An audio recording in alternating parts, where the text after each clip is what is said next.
In today's video, I'm going to teach you how to make an address book with Google Sheets. To begin, open the address book or contact list template in Google Sheets. Using a template is a great shortcut because the layout is already designed for an address book with columns that can hold common details like names, phone numbers, email addresses, and mailing addresses. Once the template is open, go to the File menu at the top left. From there, choose Make a Copy. This is important because it creates your own editable version of the template in your Google Drive while keeping the original template unchanged. When the copy window appears, give your spreadsheet a clear name, choose where you want to save it, and then confirm to create the copy. After your new copy opens, you will see that the sheet is already formatted like a list. The next actions are a series of simple clicks where you will select highlighted areas in the sheet.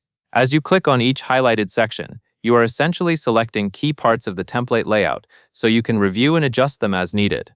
Take your time here and watch which rows and columns become selected. This helps you understand how the template is structured and where your contact information will go. Continue clicking through each highlighted area as shown. Each selection reinforces where the main information belongs, and it also helps you spot the header row and the main body of the contact list.